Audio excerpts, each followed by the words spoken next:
If you've been living under a rock for like the past few months, you might not know of these iceberg images that have been floating around all over the internet. So for the people who don't know what these iceberg images are, I'm just going to take like just a brief amount of time explaining it. In this case, for this example, I'm just going to use this insanely popular Mario 64 iceberg image. Basically, these iceberg images are about essentially anything. I mean, there's ones on video games and movies and TV shows. I mean, basically anything can be made into an iceberg image. But how they work is around near the top of the iceberg, there's more well-known things about these games or TV shows or communities. Like, for example, in this Mario 64 iceberg, L is real. 2401 is a very well-known Mario 64 secret that I'm sure basically everyone knows about. But once you get deeper into the iceberg, it just gets super weird. Like, in these deeper layers, it's mostly theories / speculations, and it gets kind of disturbing the further you go. And if you somehow didn't notice the title or by the gameplay shown on the screen, this iceberg is going to be completely based on the game Undertale. But before we start this video, I just need to give out credit to a lot of people. To start, this original iceberg image was created by u/dude876 on Reddit, so make sure to go check that post out. And unsurprisingly, there's also been a bunch of Undertale iceberg videos made. These videos come from channels such as What's the Deal Yo, DeltaTaleGaming, LaidesMan, Flaming Hat, and Nerdamations. I've made sure to link all of their videos in the description, and lots of them have one or more parts, so those are all going to be in the description. And without further ado, let's just get right into the iceberg.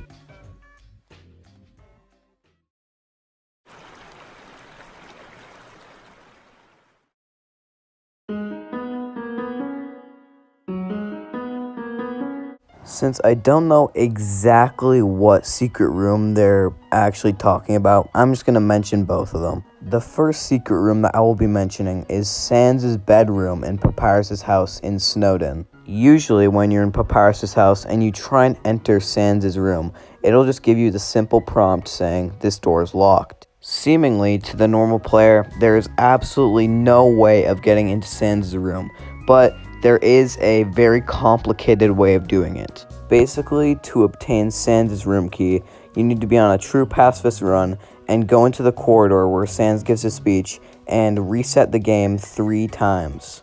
Eventually, after all of his talk about code words and whatever, he will give you his room key. When you finally make it back to Papyrus' house and enter Sans' room, it'll be scarily dark, but once you walk forward for a bit, you'll end up on a treadmill. Then Papyrus will give off the dialogue, "Hey, Sans, have you seen my..." "Oh, hello, you aren't Sans." "Wait a second, why were you using a treadmill in the dark?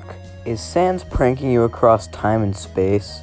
Essentially, this room is kinda useless, but there is one thing that leads to the other secret room that I was talking about. If you actually check inside Sans' desk, you will get the prompt saying, "Inside the drawer you found a silver key. You put it on your keychain."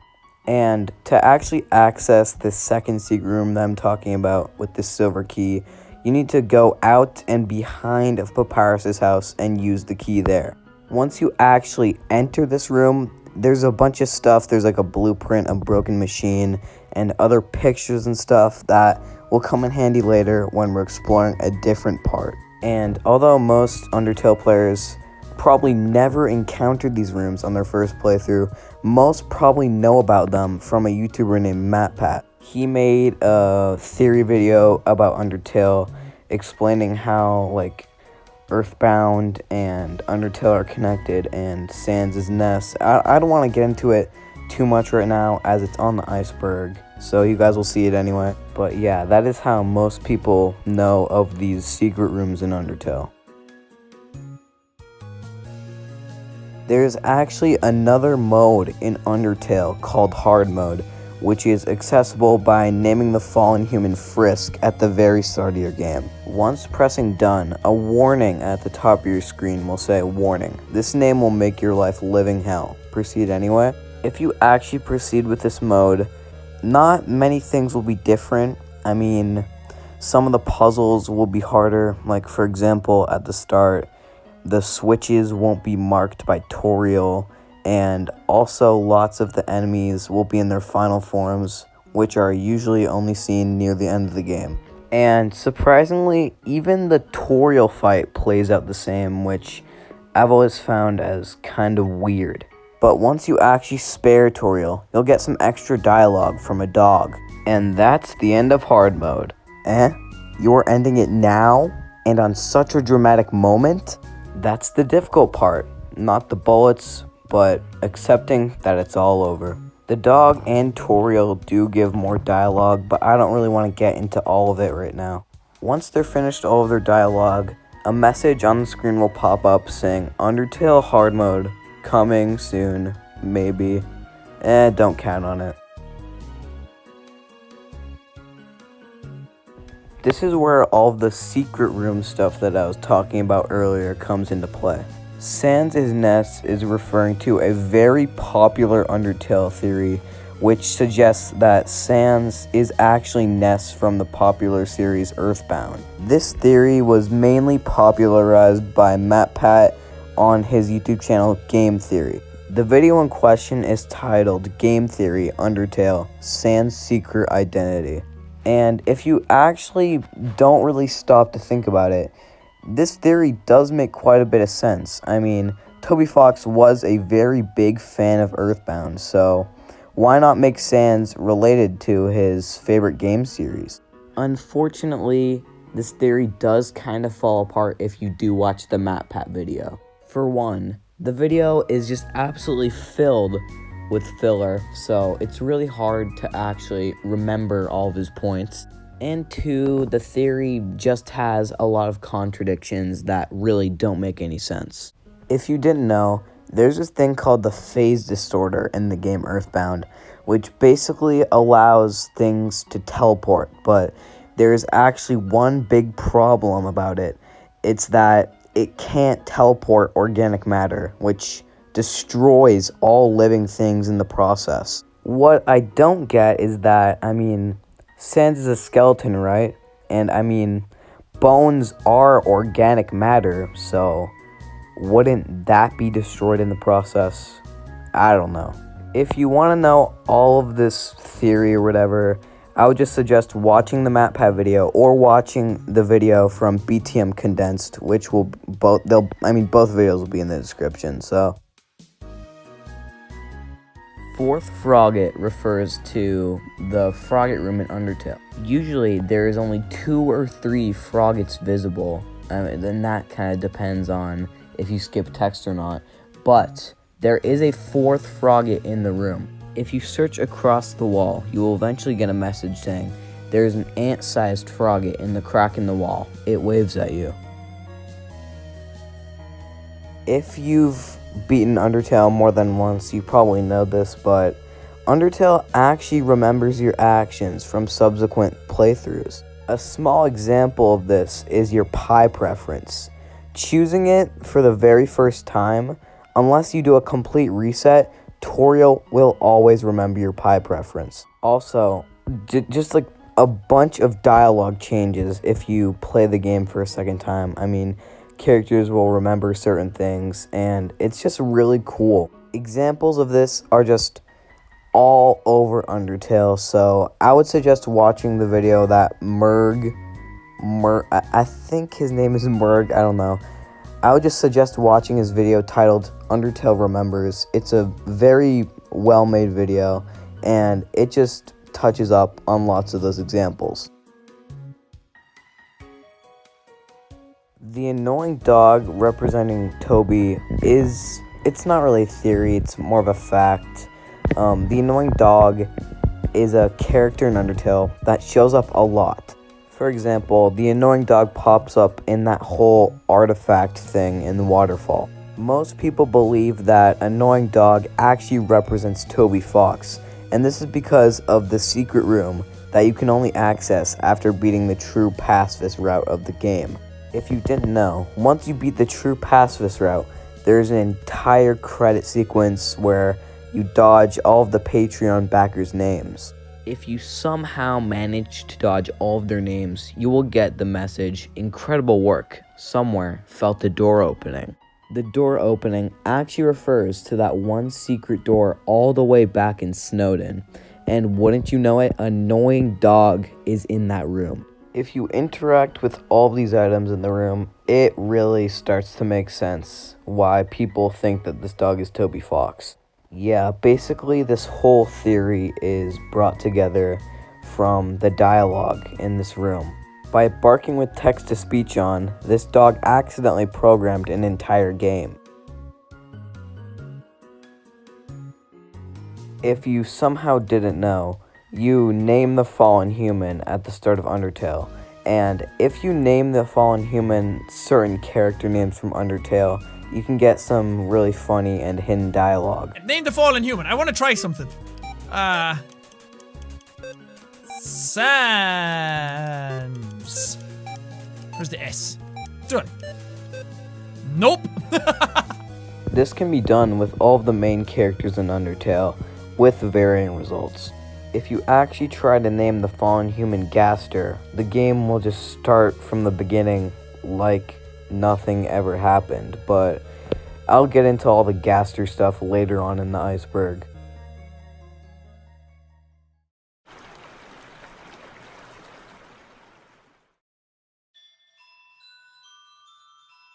Yep, it turns out Papyrus's favorite food is oatmeal with dinosaur eggs. I was a little confused on this topic at first, but I only had to do a little bit of digging to find the origin of this. On September 15th, 2016, which is the 1-year anniversary of Undertale, Toby Fox held a Tumblr Q&A where you could ask the Undertale cast like any question. The twist of this Q&A though, all of the questions were just asking what Papyrus's favorite food was. Now, mostly the responses from all the characters was just funny dialogue and stuff, but Flowey is in the very last question. What's Papyrus's favorite food? It's the oatmeal with the dinosaur eggs, idiot. And the reason why she would definitely know what Papyrus's favorite food was is because Flowey just stalks and takes advantage of Papyrus basically the entire game, so she would obviously know what Papyrus's favorite food would be. The punch card glitch, which is also known as the punch card exploit, is an absolutely insane glitch in Undertale. This glitch is done by getting an ice cream punch card in Waterfall, and then during some cutscenes, speedrunners just spam the C and Z keys when they have the punch card in their first slot, in their first item slot, and bam, they can just skip cutscenes. I really don't know how it works. Although it is really useful for speedrunning, it's not really useful or helpful in any other situations if you're just going to play the game normally. Yes, believe it or not, Megalovania is not an Undertale original song. The first appearance of this absolutely amazing track was actually in an Earthbound Halloween hack he made in 2008, which is 7 whole years before Undertale even released. So yeah, that's it really. Megalovania isn't an Undertale exclusive track. Once you get to Hotland and meet Alphys, she says she's been watching you for your whole journey so far and has been rooting you on. The reason why she's able to watch you all the time is because she has hidden cameras, like basically everywhere. I found this Reddit comment and it said all of the places where the cameras were, and I had never seen any of them. It was just so crazy. Although he doesn't mention the one camera that I found in my playthrough, which was behind the waterfall where it like throws rocks at you or whatever. But then again, I mean, this post was 5 years ago. It was quite a long time ago. In Undertale, there's actually a secret ending. By editing some of the game's files, I don't know exactly. I have no idea how it works really. But you edit some of the game's files, and then you get the ending where Sans calls you a dirty hacker or whatever. I don't think there is any way to come upon this ending without editing the game's files, so most people who got this fucking ending probably shit themselves when they saw it. This little part on the iceberg, I thought it was going to be a lot harder to find, but actually it wasn't that bad.